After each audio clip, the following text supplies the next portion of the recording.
Bonjour à tous, dans cette vidéo, nous allons vous présenter un aperçu du marché européen du repo. Tout d'abord, de quoi s'agit-il?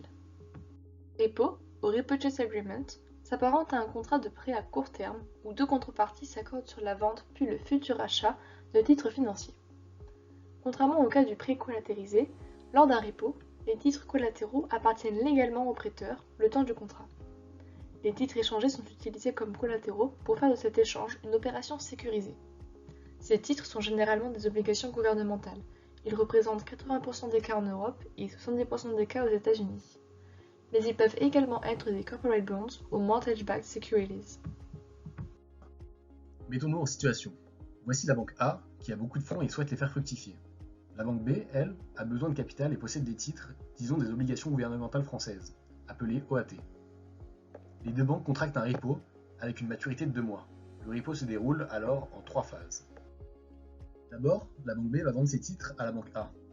Pour notre exemple, nous dirons qu'elle vend des OAT à 100. La banque A reçoit des OAT, la banque B reçoit 100.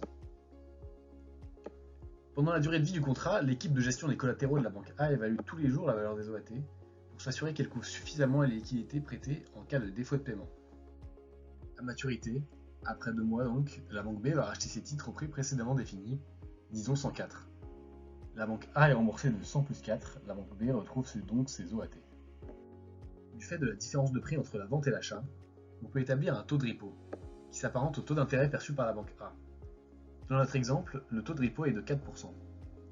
Grâce à cette transaction repo, la banque B a pu obtenir les liquidités dont elle avait besoin, et la banque A a pu placer ses actifs en surplus de manière rentable. On peut observer sur cet écran Bloomberg que les taux de repo avec pour collatéral l'OAT 2032 sont aujourd'hui aux alentours de 2%. Quels sont les avantages du repo? Grâce au repo, la banque B reçoit rapidement du capital, ce qui lui permet de pallier à ses besoins de liquidité court terme. En prêtant son capital, la banque A va recevoir des intérêts correspondant au taux repo. Elle va faire fructifier son capital. De plus, la banque A reçoit des titres collatéraux qui rendent cet échange peu risqué. En effet, si la banque B ne peut pas rembourser la banque A comme convenu dans le contrat, alors la banque A gardera les titres et pourra les vendre sur le marché pour récupérer son capital. Afin de s'assurer que la banque A puisse récupérer suffisamment de capital en vendant les titres sur le marché, il est parfois convenu que la valeur des collatéraux soit supérieure au capital prêté. La différence entre le montant prêté et la valeur des titres s'appelle haircut. Le haircut ne modifie pas le taux repo. En reprenant l'exemple précédent, le taux repo sera de 4%, quel que soit le haircut. On peut citer deux autres avantages importants au repo. Premièrement, leur liquidité. Il existe un grand nombre de participants sur le marché des repos, ce qui garantit une forte liquidité pour les actifs sous-jacents. Cette liquidité permet au taux repo d'être compétitif et de maintenir le marché des repos fluide avec des écarts de prix serrés. Ensuite, on a la réduction des coûts. Les repos peuvent permettre aux institutions de réduire leurs coûts d'emprunt en utilisant des actifs qu'elles tiennent déjà comme garantie, plutôt que de recourir à des emprunts non garantis à des taux plus élevés. Quels sont les risques liés à ces repos? Pour la banque A, le risque est qu'au moment de défaut de la banque B, les titres collatéraux qu'elle détient ne couvrent plus entièrement le montant prêté à la banque B. Pour éviter ce risque, un appel de marge est réalisé quotidiennement pour s'assurer que la totalité du prêt est couvert tout au long de la vie du contrat. Ainsi, si la valeur des titres baisse, la banque B devra envoyer de nouveaux titres à la banque A pour compléter la couverture du prêt. A l'inverse, si la valeur des titres augmente, c'est la banque A qui rendra l'excédent de couverture à la banque B. Les repos représentent également un risque de taux d'intérêt. Les variations des taux d'intérêt peuvent affecter les coûts d'emprunt et de prêt dans le cas de repos à long terme. Ce risque peut être atténué en utilisant des instruments de couverture, tels que les contrats à terme sur les taux d'intérêt. Enfin, il existe un risque de différence de taux.